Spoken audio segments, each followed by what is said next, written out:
Good evening, and welcome to a momentous live episode 44. Whoa. Eight's a very lucky number in certain numerologies, so I'm feeling good about today's episode. Happy New Year. We've got Gray Williams back with us today after, taking a little time off for the holidays. I would say Yeah. much deserved, but I don't want to, put any value judgment on that one way or the other. And who's beside you there, Gray? David hello. Stewart? That's Hello? me. Yeah. And who's down there? Me, William Silver. Hooray, we're all here. All right. So this is going to be rapid fire. Last week we had special guests, Jamie Reynolds and Jerome Matthew, joining us to talk about some of our top picks of 2021. Today we're going to look into the future, gaze into our crystal balls, and talk about what excites us most in the upcoming year in tech and TV series, both returning and new, and movies, and then maybe some wildcard picks in there. We may have some other categories that we want to throw into the mix. So let's start off with our most anticipated tech product of 2020 year. And this could be based on actual news. It could be based on rumor. Gray, let's start with you. Well, I think I mentioned to all of you that I've been really steeped in VR for the last couple of weeks. I'm dog tired right now because earlier today I spent about an hour and a half boxing in a game called Supernatural, and it's actually like proper boxing trainers and things. And I'm not gonna lie to you, I've got an original Oculus dev kit downstairs, the old 640 by 480 one, still brand new in the box. I kickstarted this thing. Weird flex, but okay. Well, got Palmer lucky up to the point where he was able to then, motivate some people to invade the Capitol. Happy August anniversary, by the way. So looking at that, though, I mean, the Oculus Quest has been a phenomenal piece of hardware. It's great. You can see the influences that people like Carmack have had on pushing this forwards. But for me, the most desired piece of technology is going to be Apple's AR or VR glasses. And I think this is the year for it. We take a look at all of the things that they have pulled together with AR Kit. I think we're ripe for it now. With LiDAR being built into all of the devices, with the scanning being built into all of the devices, the idea of your Apple glasses being a gateway into an augmented world or possibly a virtual world, I think is kind of really interesting. So one of the neat pieces of technology that you'll find with VR glasses right now is something called pass-through. Right. So basically put the headset on and it gives you a view of the real world outside you. That's your augmented view. And for the most part, the Quest, the Vive, the pass-through is not great. Like it literally on the Quest 2, it's black and white. It's grainy. It works for the most part. It's quite, I want to say susceptible, but it's receptive to UV light. I've got a lamp coming that is a non-visible spectrum UV lamp that I can throw onto the space so I can actually play in the dark, because that's one of the things I found last night. I was actually working on a program called SideQuest you can actually now officially sideload apps onto the Quest with their app lab. But it's just basically like regular light blows it out, or UV light from the face camera on the iPhone blows it out. So, this is the thing that I'm really looking for. I'm seeing a lot of promise right now. Things that I would hoped for in VR when I originally kickstarted the Oculus dev kit many moons ago, but we're actually there.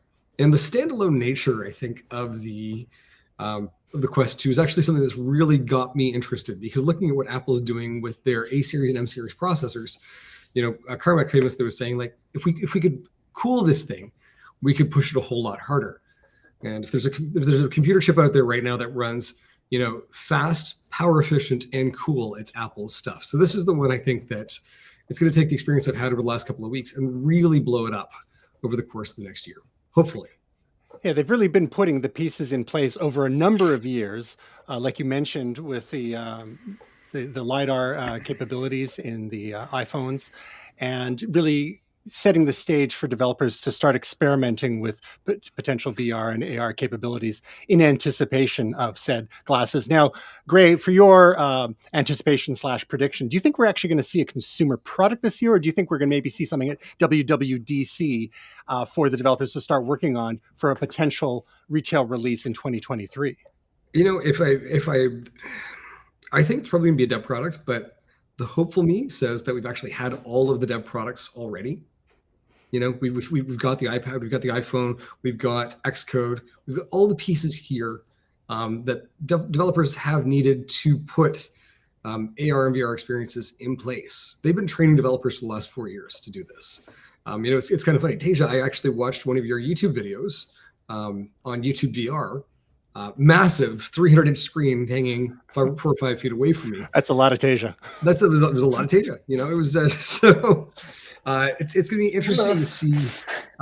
You know, I have a few people from work who received quests over the holiday season, and they do have some Facebook tie-ins still. So I had people pop up and send me messages there. So, you know, practical me says developer product. Hopefully me says consumer product for holiday 2022.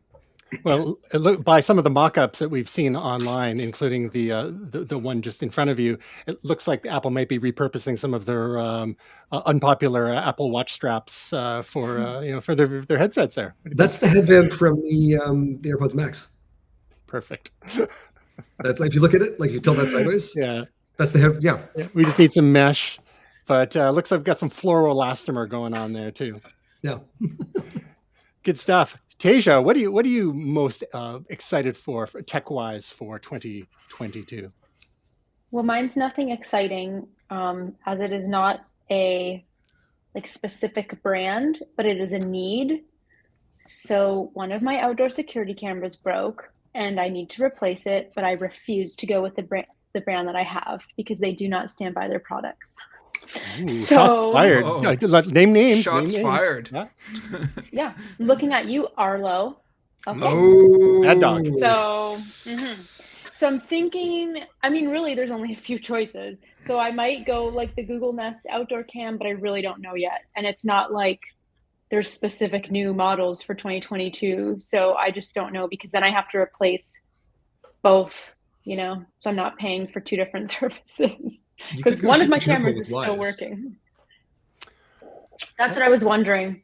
But it's really between like Wyze, Nest outdoor cam, or maybe like a Ring, but our neighbors have one, and like the night sight isn't really like super great on it. So, you know, So we're kind of that's- down to like a few options. That's my Wyze Cam right now, which is, I mean, Okay. it's actually quite clear on the screen here. That's night vision. It's in color. The one thing that I will say is that I keep getting notifications that rain and snow are breaking into my backyard. Oh, I still haven't liked that one yet. Well, if you look Yeah. outside, that checks out. so yeah, that's going to be my big purchase. I'm going to switch up my security cameras. I feel your pain there. Not that I have any existing ones to replace, but been looking at something for perhaps outdoor. But for me, now that HomeKit is finally gaining some traction, I'm looking for something that is HomeKit compatible. We got a few more Wemo switches, HomeKit compatible Wemo switches, and got them going in the last few weeks, and have been having fun interacting via our various home pods, and just asking Siri to turn on the living room lights or the back deck lights, and on and off, and the timers and all that kind of stuff. We had a previous Wemo switch that we still have, but it's not HomeKit compatible, so you have to use the app, and you can set timers to the app for that, but it's kind of in its own silo. Bringing everything to HomeKit, I found, has great potential, and so that's going to be a requirement for me for any cams or any other IoT devices that we get going forward here, including new thermostat. We're going to have to replace our thermostats. We're looking at the Ecobee and whatnot. Yes, Gray. I was going to say, for both of you, the Wyze Cam was actually RTSP compatible. It's with the beta firmware, and that will work with both HomeKit through Homebridge. It will work with Google natively. So that's something that you could. I mean, they're cheap and cheerful. Right, like that. I think the outdoor cam, the Wyze 3 that I've got, it's magnetic, so it just slaps right onto the metal outside. Yeah. I'm using a weather-rated USB cable, which it's clearly working. And RTSP, I get notifications. I actually get notifications in my Oculus headset that the snow is coming down. in my backyard. That's really drawn it full circle, I think. So, But do you get notified when your butt rub gets stolen? well, Exactly. How about you, Will? What tech? I mean, you before the show, you had mentioned some extenuating circumstances based on your 21 behavior. But Yeah. what are you looking forward to this year? Well, I bought a lot of what you might call the conventional tech last year, phone, laptop, stuff like that. As you guys all know, I'm always looking at mixers and DJ equipment. Jesus, here we go. There's a company called Nope. Ecler. You're cut off. Yeah, cut off. We've talked about this, Will. Yeah, we have. this is actually an intervention. We didn't want to get Yes. into it right this early, Yeah. but There's a company called Ecler. You guys might have seen, I retweeted some stuff a while ago. Basically, they announced that they are releasing a mixer in February. It was a little of a letdown because it might be what's known as a rotary mixer, which is not kind of mixer that I would use. They're usually known for their scratch mixers. It's been about 13 years. That's the Nuo 2.0, which I have. Of course you do. It's very high quality. It's from Spain. They do a lot of high-end acoustics and AV solutions and things like that. Installations for stores and restaurants and things like this. But they dabbled about 20 years ago in doing DJ mixers. They had the HAK or the Hack, whichever one you choose. Some people say HAK, some people say Hack, 360, 320, 380. Some people were hoping that this was going to be a 400. It sounds like it's just going to be a new O2 repackaged as a rotary mixer. Other than that, I'm also... Yes, the legendary DJ brand is back. So they released a teaser video and everything with people scratching, and instead it's going to be a rotary mixer from what I hear from some inside sources. So that's not as awesome as I'd hoped.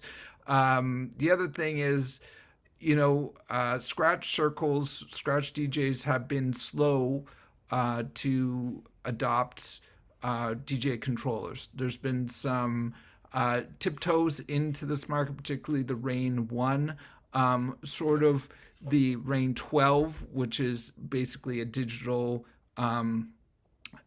turntable. I'm looking maybe this year, maybe next year, them coming out with something, Rain and possibly Pioneer, a scratch-focused 10-inch controller.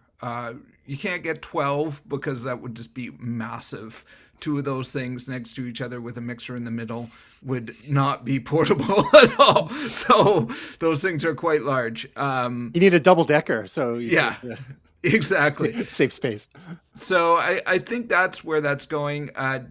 Scratch DJs are enormously stubborn and conservative, and many people don't like digital and want to stay with vinyl and needles. I have no love for needles. I would give them up in a minute. They are a pain in the butt. They break, they skip. They're susceptible to bass sounds if you're in a club or any kind of environment with serious speakers. So I'm not a big fan of them, and I would look forward to more products which are sort of all-in-ones or more digital-based. So, gotcha. Will, always with the specialty audio picks for those aspiring DJs out there, whether traditional or digital. Will's your man. Gotta be me. I know I'm the weird one, but it's a very weird subculture. But yeah. Not weird at all. That's awesome. As for myself, I'm going to be pretty basic. I got to admit, I am looking forward to a rumored 2022 iMac Pro. I know the three of you all got MacBooks Pro, M1 Max MacBooks Pro. Early last spring, I got a refurb M1 MacBook Air because I'm loving the iMac lifestyle. And should some M1 or M1 Pro or M1 Max or even an M2 iMac Pro come out, that's something that I would be totally down for. Of course, the the renders are kind of echo some of the original design language from Apple's cinema displays and Thunderbolt monitors from the late 2000s and early 2010s. And then to go along with that, there's people have been crying for years for a new standalone monitor, which would be a nice complement to said iMac Pro. With similar sort of design language and maybe costing less than $6,000 US when you include a stand. So, Apple might throw us a bone and sell us a monitor for $3,000. Who knows? I'm not sure if I'm quite in the market for something quite that dear. But our current setup, been enjoying that a fair bit. A couple of vertically oriented monitors, 27-inch monitors flanking the 27-inch iMac. Both Stephanie and I have those back to back, and got quite the command center going. But the M1 Mac iMacs have gotten great reviews, but they are decidedly consumer oriented with their multiple colors and their 24-inch screens. So we still don't have a new 27-inch iMac yet, and the smart money is saying that Apple might be saving that for a line of iMacs Pro, perhaps in space gray, and that's it, because they discontinued the Intel-based iMac Pro in the spring, a month or two before they released the M1 iMacs. So the M1 iMacs are nice, but I would be looking for a bit more of a jump than the M1 iMacs would present. So that's me, kind of basic in that respect. Just slowly but surely. I'm not like Will. I'm buying like 3 massive things in a given year on the for Tim Cook's stock options to become even more valuable. Also busted. So yeah. Oh, did you do 3 as well? iPad, iPhone, and there you go. There you go. The trifecta. Yep. Yeah. Actually, it was 2 iPads, one for Ray, 2 iPhones, one for Ray, and one new MacBook Pro, mostly for me. Yeah, Tasia and I look relatively financially responsible by comparison. Look at us. We're just holding out. All right. Let's move on to our next category. And we know Tasia's got limited time on this earth. With us this evening. So let's do let's roll the next 2 together, Tasia. And that is upcoming TV series in 2022, new TV series, or returning TV series. So we'll do both of those at once, and we'll start with you, Tasia. Well, I'm just going to go with returning because I don't actually have like a new series that came out this year. Like I'm watching a lot of older stuff, but returning that I've been waiting so long for is The Marvelous Mrs. Maisel. I'm like so excited for that to come back. It's finally going to come back. And I'm very excited. If you guys don't watch that show, you have to watch it. It's Amazon Prime. I know Jamie's a big fan of it as well. What do you like about The Marvelous Mrs. Maisel, Tasia? So the story is like it's like old timey. So like, it's like a woman breaking through, and I just like kind of the message of it, that she's like this up and coming comic, or like she's trying to kind of like dabble in that. And she's going through some things personally too. I don't want to give like too much away if you guys haven't watched it, but it is hilarious and there's some amazing actors in it. It's just really good. And it's one of those things now where like it's been so long, we're gonna have to watch like a major recap again because there was such a COVID break that it's like, oh yeah, I have to figure out like, oh yeah, that was the last scene I saw. Okay. But I'm very excited for that to come back. Now, are there no, and do you have anticipated a new series that you've seen on the horizon, like some new IP or existing IP being repackaged for television that have caught your eye at all? No. All right. So Marvelous Mrs. Maisel it is. So season 4 movies. Is that what your pandemic's been a lot more movies than TV this year? Or? Well, yes and no. I've been catching up on like older shows, I think. And so like everything I'm watching right now is stuff that just came out, like new seasons of old shows. There's only really one new show that I've started watching, but technically it came out in December of 2021. So, how's Saved by the Bell going? It's oh God. No, and it's pretty bad. I'm watching And Just Like That on HBO Max, and it's not great. But anyway, that's the Peloton ad, right? That's Peloton ad. Too soon? Yes, it is a Peloton ad, but I was a big Sex and the City fan, so I thought I'll jump in, and now I'm in it, and here we are. So, Bless. for those who just may be wondering, what was that comment that Gray just made, and what that had to do with anything? So, Just Like That is sort of an offshoot of Sex and the City, correct? Yes. And a certain character dies in that series, and so no spoilers. And then Peloton hires said actor to do a Peloton commercial with a voiceover by Ryan Reynolds. I think it was Ryan Reynolds' agency that did the ad, and at the very end saying, actually, this person's still alive, and it's kind of like a joke, and this, blah, blah, blah, blah. But then within 24, and that all happened like within a day or two of, news breaking that said character was dead. And then within a day or two of that actor got canceled for some sort of like questionable behavior. So I mean, what year is it now? Yeah. Like how fast these news cycles go nowadays. It was It's literally because, like in 4 days. Yeah. And All like of every that time I saw happened. that story pop up, and we won't mention the character, Yeah. all I heard in the back of my head, every time I would just bum bum, I'm like, I gotta go. They're gonna get Chris Maloney in here to deal with this. I'm out. Gotta go. Yeah. That was an SVU joke for you, those of you playing along for the home game. No idea what. Yeah, we got the bum. Yeah. Law and Order. So All right, you know what? Christopher Asia, Maloney is in Law and Order SVU. He must Right. investigate sex crimes. There's a whole Gamut. there's a bow on that one. Anyway, please carry on.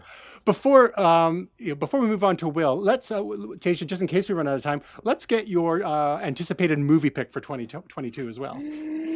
Okay, well, there's 2, but one I think somebody else is going to pick, so I'm not going to say it. But this You one, don't have so I'll to, pick don't this save one. up.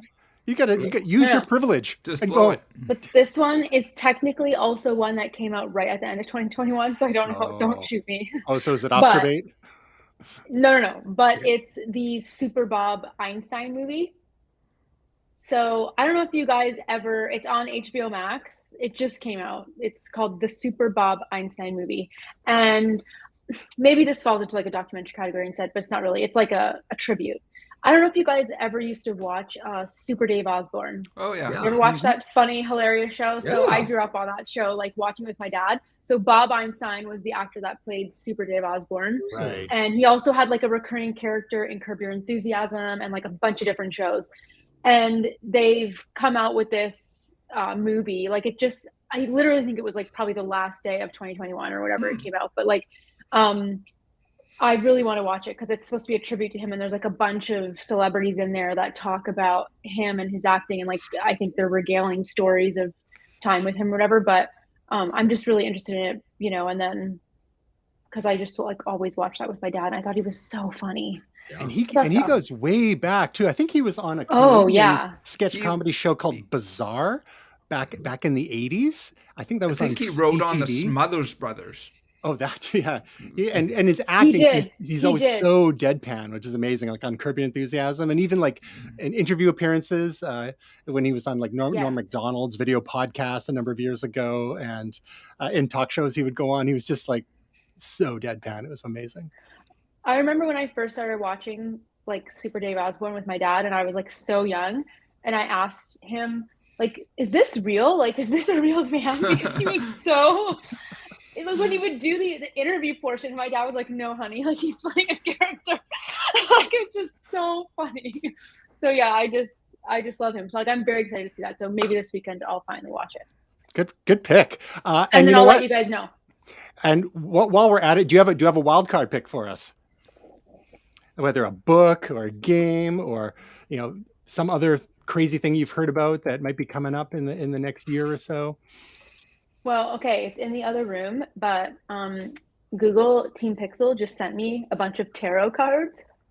Wait for it. It's a really good marketing campaign because they came up with like an Instagram story filter that like an AR filter for the Google Pixel 6 Pro. Wow. And so like this is the reel I'm trying to make, okay? So this is like, you can put the phone over the card and activate the AR filter, and then the card comes to life.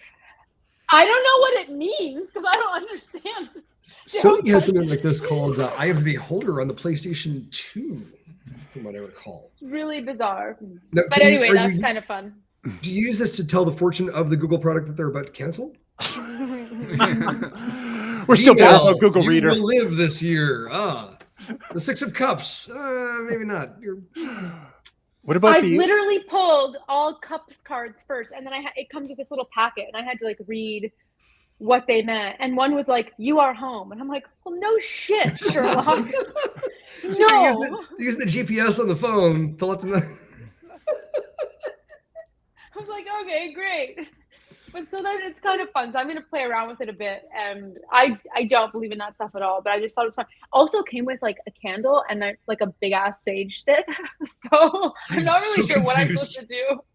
Guys, I don't know. Are you sure this was the Pixel team? Like they don't just have some random fan out there who's like, okay, so little Santeria, we're going to do this. And no? I got to tell you, as a sidebar, I picked up the package today. I was like expecting it for a while and there was no package. But then the past couple of days, I started listening to a newer season of one of my murder podcasts. And the season was about this guy that got blown up by a package. So then today, when I went to pick up the package, I was like, oh no, like I don't want to hold this. And like I put it like in the back of the car because I was so freaked out. Tasia, are you a level 7 susceptible? I mean, you seem pretty suggestible. Because like this is the wrong time to listen to a murder podcast about being exploded from a package. Is it the right time? Yeah, I was going to say every time is the wrong time to be listening to a murder podcast. While you're most to joyous U.S. postal system, I don't think there's any good time to listen to things about the mail. I mean, if it was a glitter bomb, that'd be exciting. Now, Gray's been consuming a lot of witch-related media recently, and so maybe Google is dabbling in the dark arts here. You know, the Google Wixel 7 coming this summer, maybe. Complimentary salt for your doorstep. You could go online and like join like a Google Meet with like some tarot card reader, and I mean, I did not do that. Like, I was like, I don't want to do that. Google Seance also, coming this fall. How can you read somebody's cards over Google Meet? Hard pass. The multiverse is everywhere. The mycelium network draws us all together. It's a thing. It's a thing. All right. But it is fun. So now, are you hinting at, you know, with our little trip down the path of the dark arts there, hinting at looking forward to perhaps a new Google product, say the next Pixel phone, and since you're on their short list now to receive said products? Yeah, it would be amazing. I mean, I knock on wood, assuming they're going to, like, I still cannot get over the camera on my 6 Pro. It's insane. It's insane. So I don't know, like, even to shoot, like, so I'm trying to make a reel for these tarot cards, and I was like just testing it out. And so like I set up like my iPhone like on a little tripod to like test out, you know, while I was using like the Pixel 6 to show stuff. And like the video quality is so awful because like I had to like go a bit wider. And I was like, well, I can't use this because it's shot on an iPhone and I'm supposed to be like promoting Google products. And I was like, and also, so I think I'm just gonna actually use like my legit camera now and do like a vertical video though on it, just so I give it its. Hey, its if iPhones are good enough for Samsung's marketing department for years on end, I think they're good enough for Google. Right? I know. The good thing about posting reels is I don't think you can see what device posted a reel because I've looked into it. Because I've been like, wait, I want to make sure. Wait a minute. I'm not getting busted. Yeah. All right, Tasia, it's past, and if you've got a bail, we will let you go. It was wonderful to see you. Bye, everybody. Even half as much. We look forward to seeing you next week. And we, see y'all next week. Yeah. This is Guess a new. What, though? What? What's that? I hope your week is truly what? Momentous. I have no idea.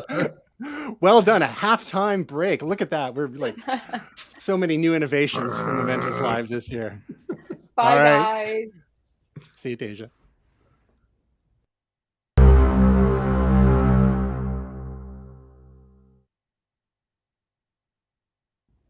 Is that the halftime show? Yeah. Why not have some halftime horns? Maybe we need that. Like we just need to do like a 2-minute break. You know, get up, get a coffee. That's right. Yeah, get some red vines. or Twizzlers, because we're in Canada. Right. All right, let's keep this show moving, and we will spread these topics out once again. Let's start with. Actually, what order did I have it in the rundown? Because I've got movie being next. Oh yeah. So let's do new TV series. Gray. Yeah, Star Trek: Strange New Worlds. This one's really easy. We saw the Enterprise pre-Kirk delivered to us at the end of Star Trek Discovery Season 2. Anson Mount takes a jump onto that beautifully rendered new ship. There is a company called Eagle Moss. You heard about these guys? They make Trek models, and it's the one. Like I'm tempted. I'm looking at this model and going, I really need this Enterprise in my life. And so they've got Rebecca Romaine as number 1, which was Maisel Barrett in the original pilot, The Cage. And so they have a female first officer, which is great to see Star Trek come back to where that actually started. We've got Ethan Peck, I believe, as Spock. They've got the whole cast rounded out. So it's going to be really exciting to see. So, Discovery keeps on going. It keeps doing great stuff. And I'm really enjoying where they're taking the story. But now we've got this wonderful, I wasn't really too keen on the idea of Discovery being in this middle space that hadn't quite been described. But Christopher Pike was a character that we knew of. And obviously, spoilers for how old is it now? 75-year-old show? Something like that? 50-year-old show? Not quite that. That's the end of World War II. So, it's the end of World War II. So, just over 50 years, 68. The concept was come up by Gene Roddenberry when he was in the war. But 50-year-old show. I had the 25th anniversary box set as a VHS. I'm getting my decades stuck together here. So 50-year-old show. But he has this horrific end that we see in The Cage and Where No One Has Gone Before. And he got a sweet wheelchair out of it, let's be fair. Beep. So it's interesting because they actually face that directly in Discovery. So it's gonna be fascinating to see this human go through and just live a bold, brash, wonderful Starfleet life. And the ship looks so good. And now the interesting thing is, like with Discovery, people were upset because it's got this modern take on drama, which you have a continuous story from beginning to the end of the season. Which a lot of folks didn't like. They wanted the episodic return, and so now we get our cake and we get to eat it as well. Which, what's the point of having a cake if you don't eat it? So nice Star Trek Strange New Worlds, right? And I'm really Alexander Courage wrote the original theme to Star Trek. The very sound of very tropical. So I'm so looking forward to what they do here, because I love the Discovery theme song. I've loved every theme song all the way back to the original.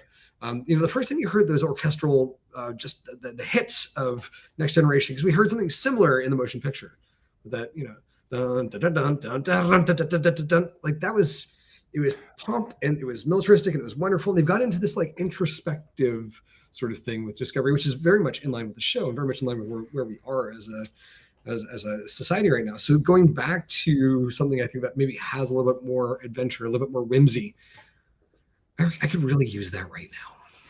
Welcome to Momentous Live, home of Star Trek themed karaoke, a cappella. I got this. You want to hear some DS9? Da da da da da da da da. Bum, bum, bum. Good time. That's a great pick. I totally zoned on that one. That probably would have been my number 1, but that's going to have to be an honorable mention for me. So good choice. And yeah, the ship as teased in Discovery Season 3, I guess. And the casting of course, Anson Mount as Pike, Rebecca Romaine as number 1, Ethan Peck as Spock, and then a whole bunch of new characters that they're going to be introducing as well, with of different backgrounds to kind of. I think there's an Andorian. There's absolutely an Andorian there, yeah, and a few others. So it should be. I think there are multiple takes on Discovery, and I like the serialized nature of Discovery. I might have some other issues about it itself, but I kind of wish, honestly, that Strange New Worlds was serialized, but because I like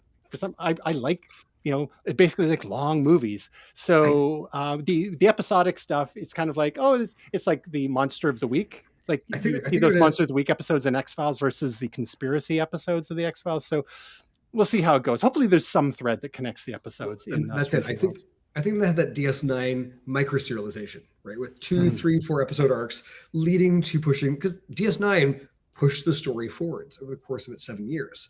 And after like 3 or 4 years, you started to get these. You could see where Ira Stephen Bear was like, no one at the network is watching us right now. Let's have an arc. Yeah. And they'd arc it up. And they launched the careers of the Kardashians. Oh yeah, the Kardashians. So. All right, great pick. Do you have any runner up on a new series, TV series? To be honest, I've got a lot of returning ones. Okay, well, we'll get to that next really round. Caught my attention for new is this. Nice. Okay, Will. Top pick, anticipated pick for 2022 new TV series. I have a bunch. I'll kind Let of us have narrow it down. Tasia's gone. 2. We can take 3 hours if we want. Yeah, I'll narrow it down to 2. The first one is sort of I'm very interested in, but I don't know a ton about it. Is that there is a Hulu series on the Elizabeth Holmes saga, which actually just came to an end. Well, maybe not end, but some sort of pre-conclusion. And it's called The Dropout. It's on Hulu. I don't know a ton about it. I'm just very interested to see a serialization of it. I have binged various documentaries. I listened to the podcast about Elizabeth Holmes and about the trial. So I'm looking forward to this series. But number one with a bullet is probably Obi-Wan. That's probably my most anticipated series. Again, I think it is an interesting time frame, very much like Star Trek. It's going back a little bit. It's filling in some of the gaps. Obi-Wan, we know that he was on Tatooine. We know that he was, doing some things, maybe looking after Luke, and just, what was actually going on during that period. During Rebels, we saw that Darth Maul, spoiler alert, actually comes to seek him out. So there's some things going on there. There's some concept art that's been floating around, which is pretty cool, of him in sort of desert garb, with a long gun and stuff like that. So I think there's some really fun things that they could do there. I know that sometimes going back in the past, some fans don't like it because they already know what's happening, whether it's Star Trek or Star Wars or what have you. So I'm a super fan of all these sort of sci-fi things. So I'm just looking forward to seeing a new slice of the world and to, know a little bit more about one of our favorite characters. That's a great pick. And for those playing at home, the series, I believe, is called KENOBI. And that should be debuting on Disney Plus later this year. I don't have an exact date on that, but I'm sure we can look that up. So, but the Book of Boba Fett is currently playing. Have you guys been watching that? Yep. Greg, have you? Tatooine? So yeah. I posted a tweet about this the other day, which is I won a 30-year-old schoolyard argument with that first episode. There are finally 41-year-old guys and a few girls actually across Canada right now that I hope tuned into this because it happened exactly as I said it would. This was a 30-year-old victory lap, a schoolyard victory lap. Yeah. Do you care to elaborate, or are you trying to avoid spoilers? So I literally, because the thing is with the Book of Boba Fett, he shows up in the Mandalorian. We know he's alive, but I said this is how he's going to survive, and I said specifically that he was going to use a flamethrower to get out of there. The digging out mummy style of the desert, delightful, just a joy. And it's funny because I got, well, digested over 1,000 years, and I'm like, that's what we have back to tanks for. Boom, smash cut to a back thing. I got you. I might know my lower a little bit, just a little bit, just a teeny, just a bit. Anyway, so that's like 7-year-old me. Vindicated finally. Yes. Yeah. Yeah, we've So- got there's a lot of great great TV coming out this year, and most of it not on your usual broadcast or cable networks, thanks to all the proliferation of streaming services and the agglomeration of IP to certain mega corporations like Disney, featuring all our Star Wars and Marvel content. My pick is in that same universe. I've never considered myself like a huge Star Wars stan per se, but I have to say I am definitely looking forward Yes. to Andor, which it tells the story of one of the characters from Star Wars Rogue One, which Yes. I was probably one of my favorite of the modern Star Wars movies. It's a great sort of spy thriller type type movie, and Andor promises to be more of the same. So I'm down with that. I like spy thrillers. I dig Star Wars, and great actor as well. So that's one I'm definitely looking forward to. Can I say just one thing? It's my favorite Star Wars series named after a grammatical conjunction. And Andor. Can I buy a /? Excellent pick. That was right up there for me. In some ways I'm really sad. Spoiler alert, what happens to the characters at the end of Rogue One. It's some of the best character building that Star Wars has done since the very beginning. Pretty much most of the main characters in that. K2SO was one of my favorite droids. We were rewatching it over the Christmas season. Nice. It's like, I'm with you because I've been told to, so I just so spot on. All the characters You are are being so rescued. great. Yeah, exactly. So it was sad what happened. I was actually in a theater with some little kids who started crying. So you and me and Each Tristan time, were all still. little kids.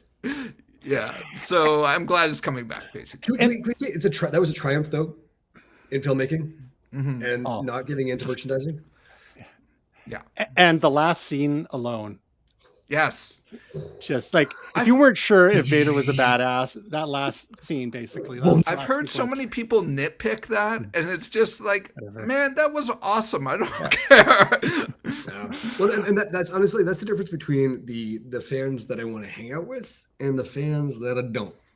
Yeah. Right? If you see a nit there and you're like, I'm gonna pick this, and you're like, the man has a lightsaber on and threw a guy into the roof. I'm busy. I'm not. The nits are not being picked here. The roof. Just concentrate your nits on The Last Jedi, would you? Like, come on, you got enough. There's enough there. My wife has this line that I love to quote, which is, "You can please none of the people, none of the time." Exactly.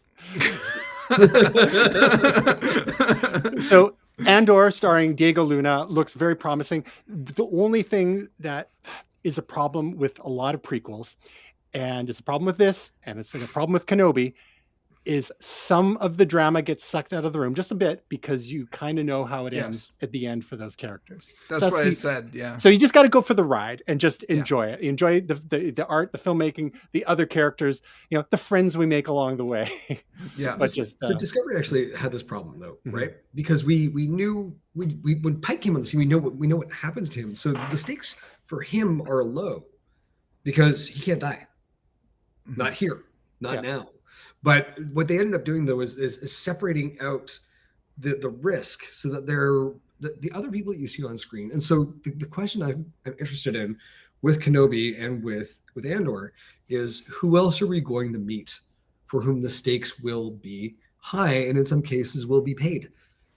And that's where Clone Wars was another one that really did that. And some people can be cynical about why Ahsoka was brought in initially and that she was a Padawan, and that didn't make a lot of sense because Anakin wasn't a full Jedi Knight and blah, blah, blah, blah, blah. But now people care about Ahsoka, and she was the only thing that had any stakes in that because we knew she wasn't around in Episode 3. So what happened to her and what was her arc, and they were able to navigate things, and not spoilers on 2 shows and limited series, but she appears a couple times again. It's interesting. It's like we also had Star Wars Rebels, Mhm. right? And so when you think about it, Kenobi's in the wild in Kenobi. Yoda's in the wild. They're clearly not the only Jedi that made it out. We know that Kanan Jarrus also made it out with the Jedi in Rebels. And so you've got Ahsoka, Kanan, Yoda, Obi-Wan, Ezra is out there somewhere with Grand Admiral Thrawn.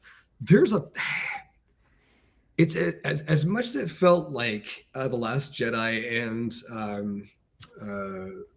Skywalker, last one. This is how much it meant to me. The Last Jedi or something. Oh no, the Rise of Skywalker. Rise of Skywalker. As much as it felt like that contracted the universe, which I think could have been done better. It does feel like the universe really, just outside of our peripheral vision, is exploding, and it's that extended universe stuff that they didn't like what was done by comic book writers and by video game writers, so they kind of sucked it all back in. But every once in a while, like with The Mandalorian, they're like, here, have a dark trooper. And 18, 19-year-old me is like, cool. Yeah.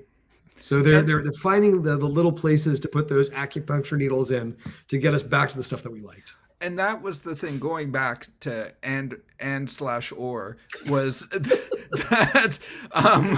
that that was, we were starting to take off again in the final trilogy of the Skywalker saga, or whatever you want to call it, and it felt like, no, they built some great characters, but luckily the Mandalorian has come back in and built some new characters, and I think there's a, like you say, Gray, there's a rich universe, there's some characters that we know, but there is a ton of opportunities for things that we don't know, because we've been so myopic about the Skywalkers that I think there's real opportunity. There's some great sort of nuggets in there with, crime lords and Jedi and, smugglers and what have you. So scum and villainy. So I think there's just a lot of, and Rebels, and I think there's a lot of great stories that are out there. I think to keep on theme, they might want to rebrand the Star Wars universe as Star Wars, etc. Yes. To go with Andor. So now you make a point. I saw one criticism about the premiere episode of the Book of Boba Fett, is that they felt that the lead character, as in Boba Fett, wasn't as compelling as in The Mandalorian, because in The Mandalorian you had this character who was a bit of an enigma, who obviously was righteous, who had a mission to protect the child. But by contrast, you see Book of Boba Fett, and he's basically an old dude who wannabe crime boss taking over for Jabba the Hutt. And is that really the kind of character we can relate to and sympathize? It resonates with me. Yeah, dare to dream, Gray. Right. I have my Fennec Shand, personal assassin friend. I think that's great. You get a couple of Gamorrean guards. They're probably great at a poker game. Yeah. So we'll see what they do with the character, because we've known so little about Boba Fett in the canon, because he's been so enigmatic traditionally as well. But now the mask is off, thanks to his appearance in Mandalorian season 2, and mask is going to be off a lot of the time in this too. So okay, where's the beef? What more to his character is there going to be? I don't know if you guys have seen it, but there's a neat little special on Disney Plus, The Legacy of Boba Fett, where they talk about the actors who've played Boba Fett and just the lore and the cult following that Boba Fett has developed, largely because he did have very limited screen time. And so people's imagination ran wild. And of course, the comic books and the novels kind of ran with the lore of Boba Fett. Exactly. But I will say this: Tamara Morrison, in injecting and inflecting his Maori heritage into the character. That first fight scene with the Jaffe Stick in Mandalorian, and you just see those eyes, and you're just like, "I'm here for whatever you do with this character." This felt authentic and awesome, and just like, yeah. And I think it seems like this is part of the character's arc, is he is taking, the culture that he has grown up with and injecting this into a world that didn't really have it. When he was playing Jango Fett, when he was playing the clones, there was too much formalized militarism, whereas I think with Boba Fett, it's like, let me show you something perhaps that you have not seen, and I'm here for it. And to your point, Gray brought up that line, which is one of my favorite lines, which is no disintegrations, which if you look at that a little bit, so he's only got 2 minutes and 7 seconds of screen time or something, Boba Fett. It's like, no disintegrations? What's he done in the past? Did you notice in the first episode? Yeah. Somebody got disintegrated? Exactly, yeah. So it's like, is this his reputation? He's a badass. It's like he never doesn't even have to say anything. People say it wasn't a for threat him. anymore. He was just like, you know what? Screw you in particular. Yeah. I think what we learned from that episode is if you ever tumble into a Sarlacc pit, you want to pray to the whatever deity above or the force that there's a semi-digested stormtrooper whose oxygen you can, steal for a little bit until you burn your way out. Quite reasonably, given the time frame, could have actually been one of his clone brethren in the newer armor. One of his brothers might have actually given him life. There you go. All right, so we spent more than half of our time of talking about 2022 upcoming series, talking about a late 2021 series, Book of Boba Fett, but definitely go check that out. And the book, the Boba Fett Legacy, a little mini doc on Disney Plus, also recommended to help set the stage for sure. I have a couple of quick runners up in the upcoming TV. Oh no, is it? Yeah, upcoming TV series. Hang on. Yeah. Yes. Oh no, just one runner up, and that is from the Marvel Cinematic Universe series. We've got a sort of an obscure character who I encountered a few of his comics back in the 80s, and that is Moon Knight, portrayed by one of my favorite actors, Oscar Isaac. So, I mean, some people disparage Moon Knight as a bit of a Batman knockoff. But I think there's some interesting backstory and lore there. Bring in the Middle Eastern angle for sure. The Egyptian gods, and I think there's lots of grist for the mill there. So we'll see. Oh, what did we end up? That was a very short teaser. Wow. Okay, so we'll turn that off. Anyway, we've got at least 3 Disney Plus Marvel series coming this year. We've got Moon Knight. We've got The Marvels. And we have She-Hulk. I'm not sure if there's anything else. That's a little light compared to last year, but we'll see if they surprise us with any. Yeah, others. I think they're working on Armor Wars, or is that 2023? Secret Invasion, Armor Wars. Yeah, Secret Invasion is on the. So this is all part of Phase 4, right? What if? Yeah, there's another What If. Yeah. All right. I'm here for all of it. Like Disney Plus is probably the best value. I'd say equal to Netflix. For me. Yeah, even with the recent price increase as well. I think it's like up to from $8.99 up to $11.99 Canadian. I was paid $150 for cable. Yeah, and they've added since they added the Star library as well. They've got a lot more sort of non-kids and non-family stuff in there too. All right, so Gray, let's back to you talking about returning TV series you're looking forward to in 2022. Yeah, I've got a couple. The Umbrella Academy. Is one there. I'm so excited to see where it goes. Great set of comics. Love the comics.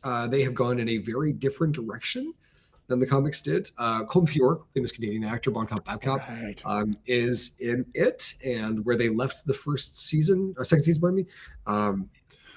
There's just so much going on here that I am stoked for. Can you set the stage for folks on what Umbrella Academy is? Because some people might not know. So basically, at one point across the world, a number of women gave birth to these children spontaneously all at the same time. And so a doctor has gone around and gathered them all up because he believes that they have superpowers. And sure enough, most of them do.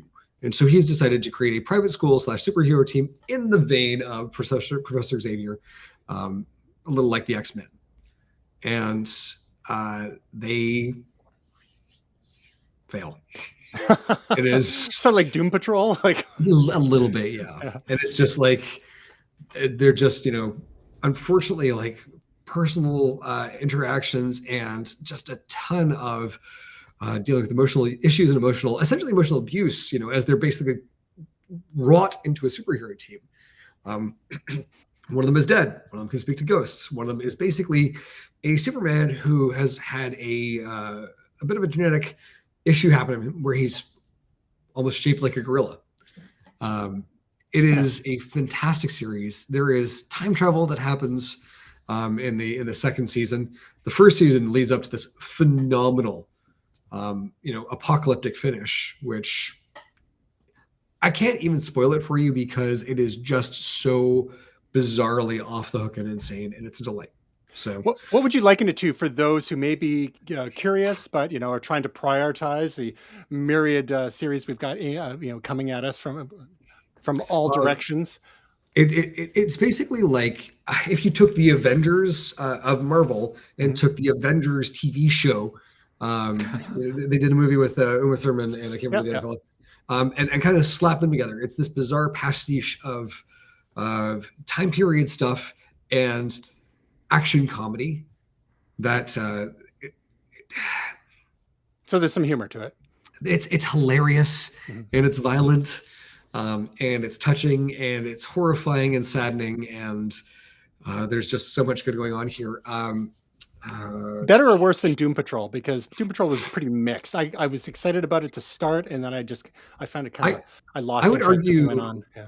I would argue it's better than Doom Patrol. I think Doom Patrol does a very good job of being Doom Patrol. It's really not for everyone. Doom Patrol is more pastiche and shtick. Whereas this, it doesn't take itself seriously. It is serious. And it just happens to be funny.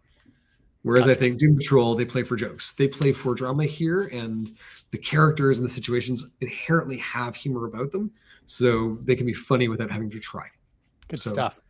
Yeah. Any runners up for you in upcoming series, returning series? Lower Decks. Made here in Vancouver, Star Trek Lower Decks, animation from Titmouse Studios, just an absolute riot. We're still watching season 2. Is season 3 coming out this coming year? Yes. Okay. Yeah. And so they lampoon some of the best moments in Trek. They lampoon some of the worst moments in Trek. This takes its name, I think, from a 6th or 7th season episode of Star Trek: The Next Generation, where they talk about the people who aren't on the bridge.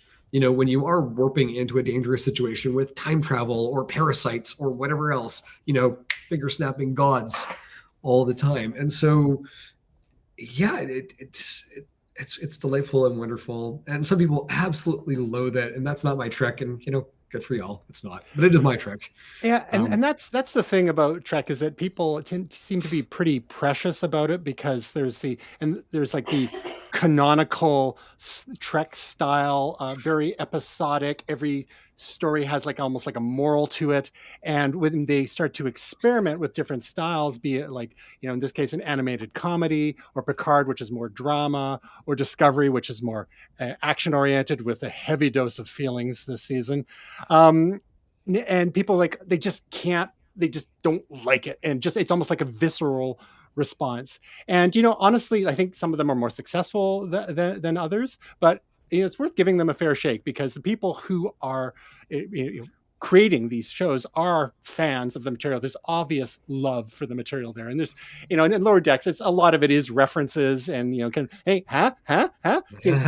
I did there, and it's like, okay, we get it. I think season 1 was stronger than season 2 for Lower Decks, but it'll be interesting to see what season 3 brings us for sure. That moment there that just passed by was, how is a phaser rifle different than a phaser? Yeah, it's bigger. All right, how about you, Will? Returning series for 2022. What's got you excited?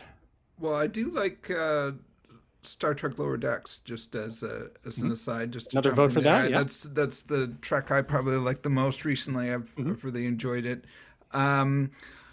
Returning series, I have a couple. Probably number one with a bullet is Stranger Things. I think we're finally going to get another season of that this year. Finally, yeah. So that one's been long coming. They often are a couple years apart. So I'm really looking forward to that. And then the kids are going to be like, I don't know, like You got it's like, hurry jobs up, now, guys. and like, They're gonna have their own kids It'll soon. be the Yeah, mid exactly. 90s. They're going to Edgefest. Yeah. It's gonna be weird. yeah. I mean, Yeah. we talked about the trailer, or sorry, the Yes. teaser for this like 6 months ago on the show.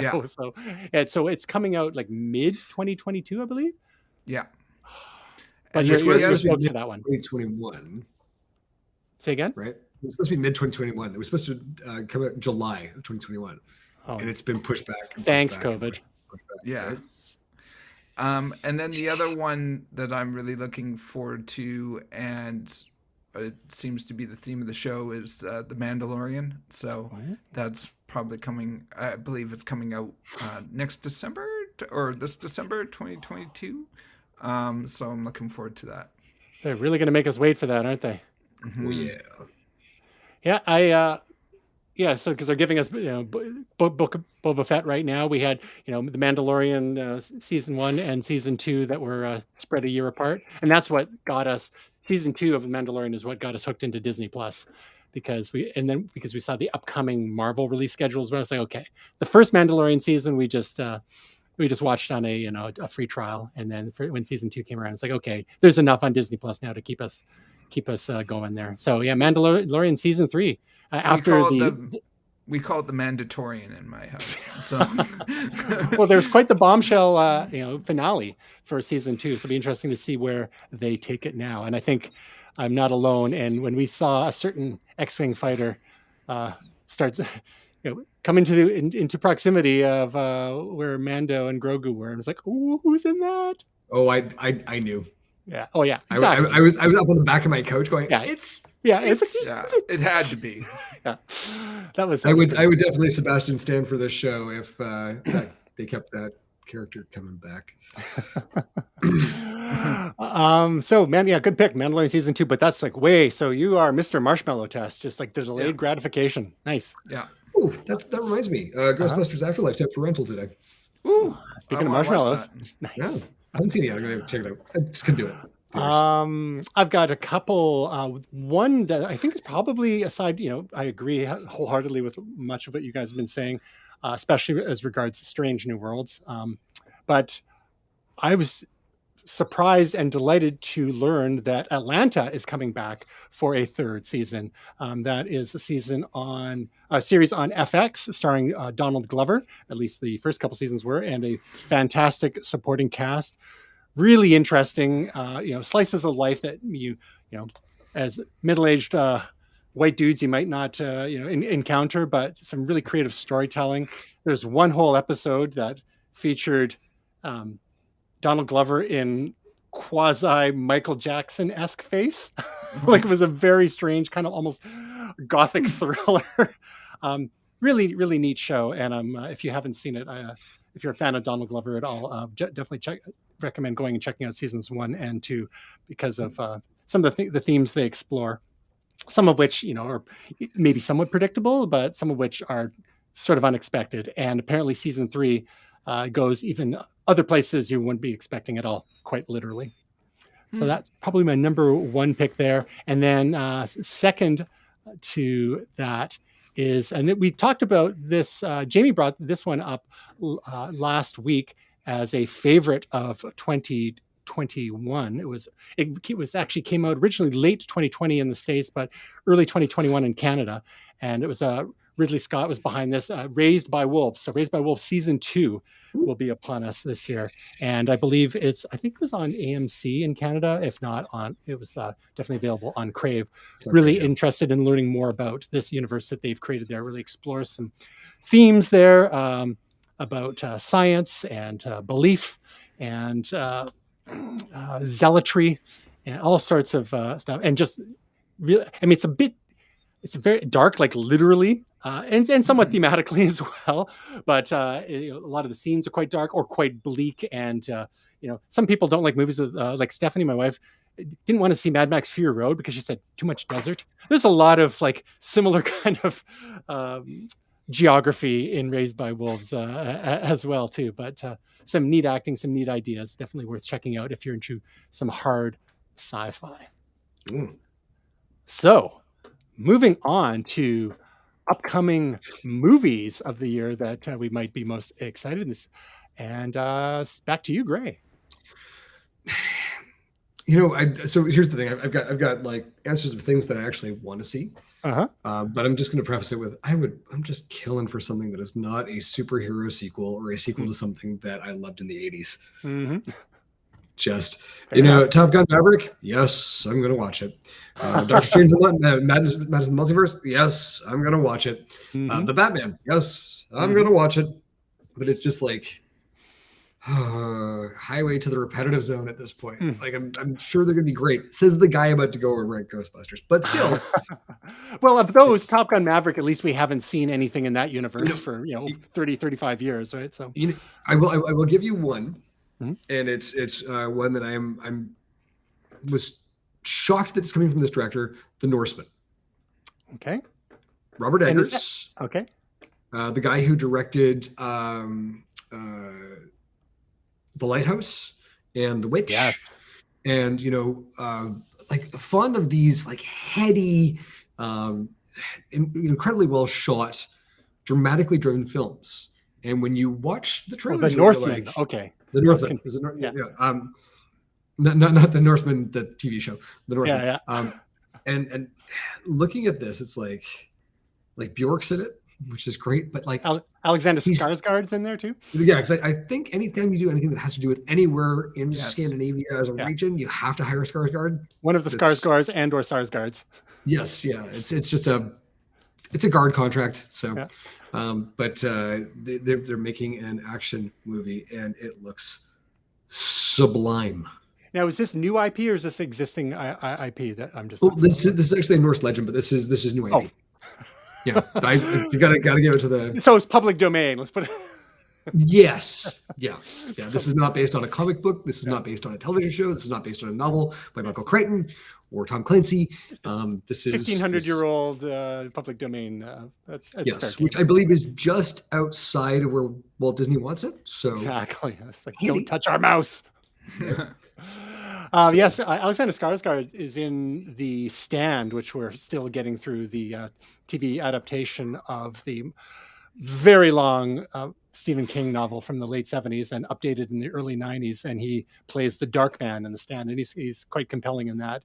But it'd be interesting to see him in more of a traditional Norse drama here. So this movie, so you said it's the same director as The Witch and The Lighthouse? Yes. I mean, Witch was amazing. I haven't seen Lighthouse yet. But, so we got Ethan Hawke, we've got Willem Dafoe, Bjork, Nicole Kidman's in it. I just watched a retrospective of Willem Dafoe's acting career, and just I'm so excited to see him in this. Like after his speech in The Lighthouse, like what are you gonna get to do this time? And you saw the latest Spider-Man, No Way Home, right? Yeah, that just reminded me too. Like what a great actor he is. Yeah. I cried at that one. I took myself to see it. There were some feels. There were some feels on that one. Yep. Yeah, there's a certain Garfield-esque human being that if I ever saw him on the street, I just want to give him a hug and be like, "You were amazing. You are amazing." Have some lasagna. Monday will be over soon. Anyway, right. So that's my upcoming one for this year is going to be The Northman. It's just that's Omicron and Pi and Moo and whatever else notwithstanding, I will be in the theater day one for that one. So with shout outs to existing IP, Top Gun Maverick, Doctor Strange in the Multiverse of Madness, and what was the other one that you threw out there too? I couldn't keep. I didn't mention it, but I am totally there for Sonic 2. Enjoy. I really like the first one. There's some Sonic Lego that just came out that looks awesome. Anyways, I'm open to it since they finally since they went back to the drawing board on the first one and like kind of fixed Sonic. Horrific original incarnation there. It's sad that they tried to take it in that direction because like the actual end product is great. Like James Marsden and Jim Carrey just like so good. And we are now going to see the Dr. Robotnik that we are used to. They've by the end of the first film, they got to a point where the Eggman cometh. Just stay tuned for the Walrus. I just learned, as a quick aside, that someone did a homebrew version, I believe it may have been one of the original devs of Sonic on the Commodore 64. But it requires, I believe it requires like 128K expander module or something like that. It's a very rare sort of expander module. So very small target audience for this, unless people are playing, of course, in emulation. But it looked pretty darn good, really pushing the envelope on what the Commodore 64 could do. I saw an FPGA cart come out the other day that is like a build it yourself that actually adds that functionality, I think. Nice. Let's see if we can dig that up. All right. That'll be a whole nother segment. Will, anticipated movies of 2022. Well, I have a bunch. I could eat pizza every night for dinner. I could watch Marvel movies all the time. I love all of the fiction that we love so much: Star Trek, Star Wars, Marvel. So one of my picks will be from that universe, and Doctor Strange is definitely up there. Multiverse of Madness, Into the Spider-Verse sequel. It's coming across the Spider-Verse. Yes, which you know, some of the stuff that it's based off the 96 TV show with Madam Web. Shout out to 25-year-old TV show or 26-year-old TV show. And also the comic books that were out about 9 or 10 years ago, which I read and just loved. This is just a great universe for Marvel.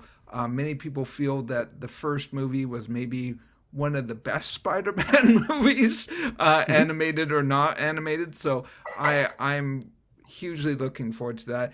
And then just sort of staying in the animated realm, another movie that I'm super thrilled for, and I know that we're all big fans of Pixar. And so I think it's called Turning Red. There was a trailer that came out a little while ago. The director is actually Canadian from Ontario. And she actually did the short Bow, which was about the mother with the bow bun that was animated. So I'm really looking forward to this, and obviously different cultural points of view, different nationalities. Walt Disney with Encanto and some of their Luca, and has been exploring different cultural and origins and other people's stories. And I'm really looking forward to this because obviously there's a little touch of Canadiana here as well. So, and you know, most of what Pixar does is amazing. So I'm really looking forward to it. Good pick.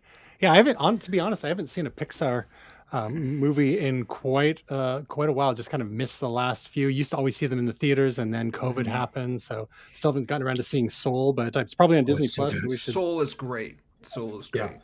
I don't know if you've been watching any of Stephen Colbert's stuff, but Jean-Baptiste, who's the musical guy with Stay Human, he, I believe, won an Oscar for that.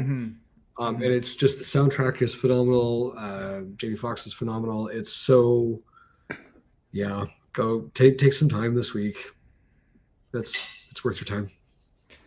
I would definitely maybe watch Luca first and then watch Soul. Luca's pretty good, but not nearly as good as Soul. I still like Luca. I know some people really hated it. I actually enjoyed it, but definitely not as good as Soul. All right. Well, since Will stole my number one pick, which was going to be across the Spider-Verse, I'm going to go into the. That's all right. I'm going to go DC instead, and I got to say that I'm excited to see what they do with the Batman, starring Robert Pattinson. When it was first announced that Robert Pattinson would be playing Bruce Wayne and the Batman, a lot of people were skeptical because they thought of him as only, one of the characters from Twilight, but there's a lot more to Robert Pattinson than that, especially if you've seen any of his other movies, including, say, The Lighthouse. He's definitely versatile, and I like what they're doing with the production design there. I mean, it's very Batman, as you would, at first glance, you think, oh, it looks very Christopher Nolan. So we'll see, how they look to differentiate there. I've seen it described as a reboot, but I'm not sure if this is going to be a new franchise, because DC has really gone into the one-offs now, with Joker being the last one. They had kind of given up on trying to build a cinematic universe. Maybe So I don't know if you guys have heard if there's going to be any follow-ons to this or not. Some people are still waiting for the Justice League sequel. Yeah, and so who knows? But I'm just intrigued more than anything about what they do with this Batman. You've seen all the previous ones. I don't expect there to be any nipples on the suit this time around. We'll see. My second choice would be these two. I have actually two other quick ones. They're kind of guilty pleasures. One is Skulls. This was originally going to be called Prey. It's the next Predator movie. Oh, and to be fair, the Predator franchise has been pretty uneven. But they go 300 years into the past to the origin story of the Predator in the world of the Comanche Nation, featuring Naru, a skilled female warrior who fights to protect her tribe against one of the first highly evolved predators to land on Earth. So could be terrible, but could be intriguing. I'm hopeful because I really like the director, Dan Trachtenberg. He used to be one of the co-hosts of the Totally Rad old video podcast, Totally Rad show. And he also has directed a number of music videos, and he also directed 10 Cloverfield Lane, which was a bit of an underground hit, kind of very different than the first Cloverfield movie. And if anyone hasn't seen it, I would recommend you see this and then the Cloverfield Paradox, because all three movies are very tenuously connected. But Dan Trachtenberg did a great job with 10 Cloverfield Lane, which is a very, very small movie, very claustrophobic movie, but I thought very effective and great acting jobs there. So yeah, again, same with the Batman, just sort of intrigued to see what Skulls might have to offer. And it was, like I mentioned, originally called Prey, but there was, I think, a movie just out last year called Prey, so that they, I guess, renamed it to avoid confusion, because that would be the natural flip side to Predator, right? Mm-hmm. And maybe part of it is reframing the other character in there, and maybe not disempowering her by merely calling her Prey. Mm-hmm. Or is the Predator actually exactly? And then my last one. This is super guilty pleasure. Yes. We did we featured the trailer of this a few months ago in Momentous Live, or did we? I can't remember. Yeah, we did. Yeah. Moonfall, directed by Roland Emmerich. Roland Emmerich, master of destroying the world over and over again, whether it's The Day After Tomorrow or 2012. And this time the moon is headed for Earth, and oh boy, what are we gonna do? It can't be any worse than Don't Look Up. So didn't like Don't Look Up, eh? It was a little on the nose. It's like, really, you see what you're getting at there. It was just like a lot of the jokes were just like it was trying really hard. I find it tough to watch movies when Hollywood is sneering at its audience. When it's sneering at the audience that actually won't even watch it, and the rest of the audience are like, "Oh yeah, so we get it. It's all very clever, and we should really do something about this thing." It's what we really want is Bruce Willis to save the world. Come on. Now, would you say that movie is about climate change? Quite obviously, yes. Some people say it's about COVID. I think it's about giant space rocks. I'm deadly serious. I think Leo would disagree. You know what? He dies at the end, so how smart could he be? Exactly. But the bear lives, surprisingly enough. We should absolutely be worried about giant space rocks coming towards us. I'm just saying. I agree. And yes, it's another climate change. But it's Brian Cox actually did a great video for Netflix about Don't Look Up, where he's like, it's about climate change. But while we're on the topic, every near Earth object that comes by that doesn't quite hit us is nature's way of saying, so how's that space program coming along? Right? Yep. So Moonfall, big old, even bigger rock heading right for us. It's so close. Why? It's been in such a stable orbit. Like, what happened? What happened? But Patrick Wilson and Halle Berry are gonna save us. So, it's gonna be? It's gonna be moon fracking that ends up destabilizing its orbit and killing us all. I'm just excited because we've got representatives from both DC and Marvel in Patrick Wilson and Halle Berry. So I think they can do it. They got what it takes. All right, guys, any wild card picks for you? We've covered tech. We've covered TV series, both new and returning. We've covered movies. Any wild card picks that you're looking forward to, whether it's books or games or some other type of category we haven't even considered? events? Yeah, I have one just to chuck It's out not your there. turn. We start with Gray. Okay. So we're really hoping to get the grant for the AR VR music festival later this year. So that's going to be in April. As soon as I have more details to share, I will. Does it have a name? Or a Not that I can URL share. yet? Nothing yet? All right. But there is a name, but it's just not my place to share it at this current moment in time. I've actually been doing some work in Tilt Brush, which has been a ton of fun, just to see what the other artist is going through. You've to gone create full meta. Yes, yeah. I believe the joke was the 41-year-old VRgen is the. So looking forward to that. I'm also for myself, the other project that I'm really interested in is I'm working with a company, a DAO, a decentralized autonomous organization, that's looking at creating essentially cryptocurrency yield on wine or anything that takes time to accrue in value. And so I started working with them a couple weeks ago, and it's kind of wine. Wine, yeah. Like it ages like a fine wine. Pretty much. So basically, as the wine is in the barrel and as it's aging, you can actually earn yield on it as you invest in it. So it's a neat concept, and anything that kind of does have value that accrues over time. So like things like classic cars that get more valuable as they get older, or whiskey, or cigars. And so it's a really neat way of looking at it. I'll send the white paper over to you, but I'm interested to see how that's going to look when it launches, because I think the big problem with cryptocurrency is finding real world applications and real world value for people. And so projects like this that actually do have real world value, I'm like, yeah, that's something that I'm interested in. So I'm working with their Create Pod right now. Cool. That's my wild cards. Love it. Love it.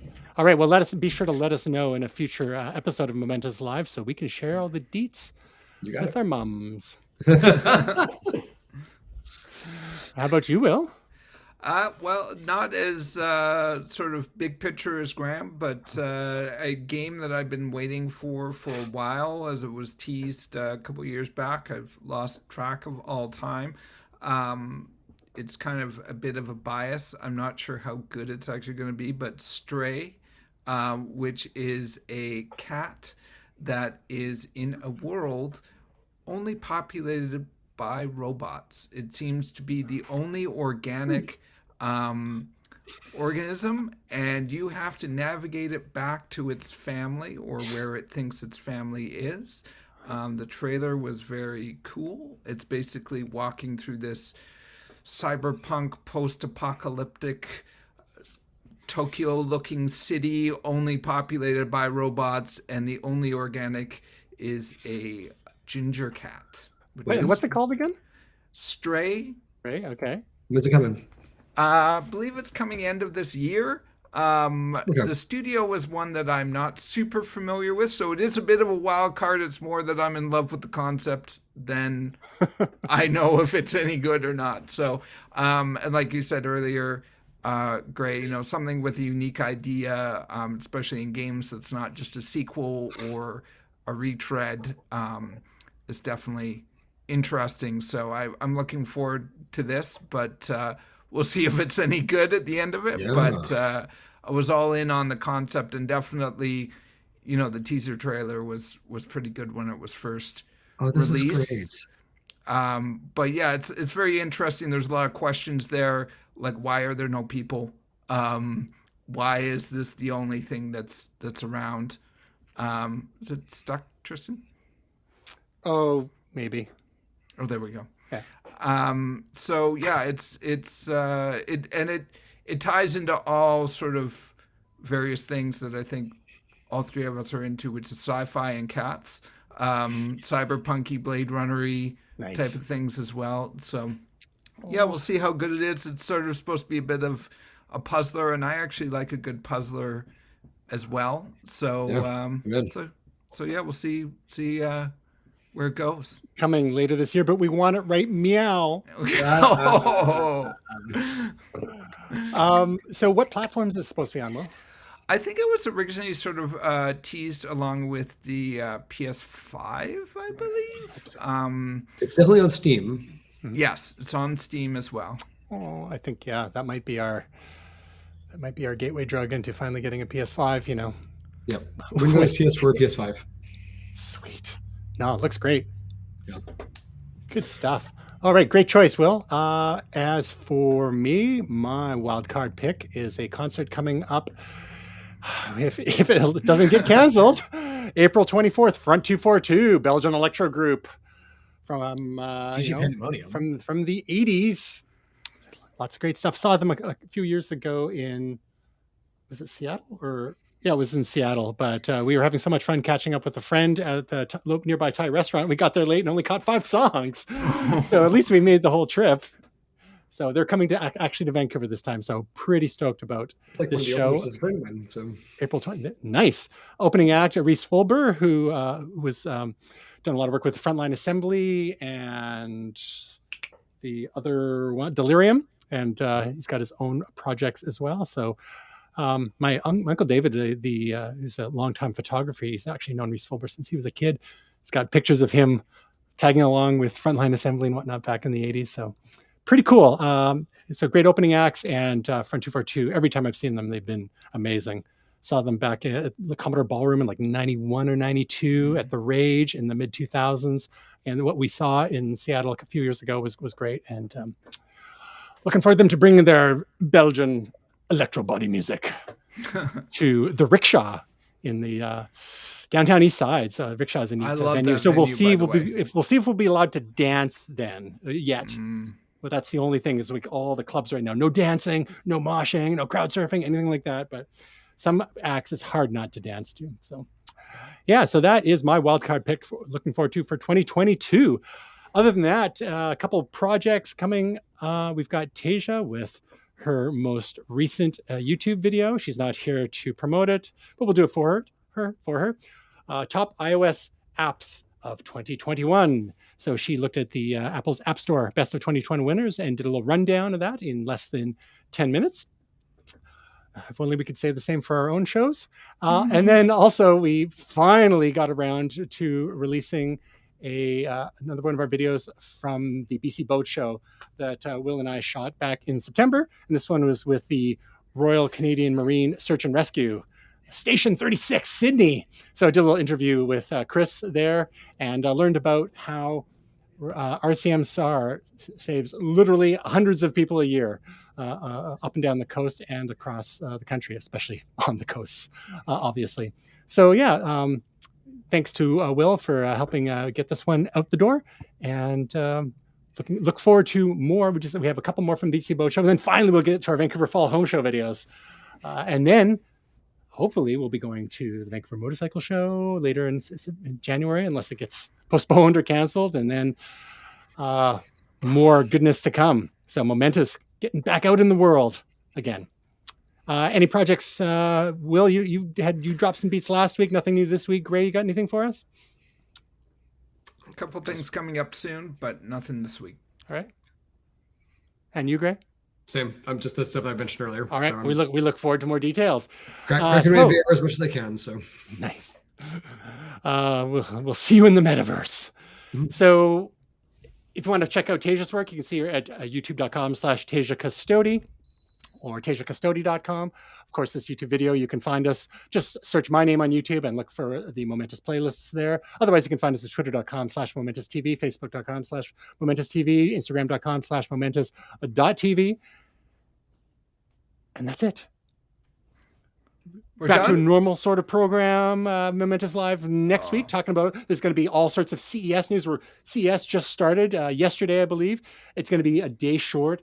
A whole bunch of vendors pulled out for the in-person portion. A lot of it's going to happen online. So we'll see what kind of news comes out of there. The announcements that started filtering out yesterday. So we'll probably be doing a bit of a CES recap next week. So I look forward to chatting with the two of you and hopefully Tasia next week. And to you at home, and to you, Gray and Will, thank you. I hope your week is truly momentous. Oh no, I hit the wrong button. Hurry! There it is.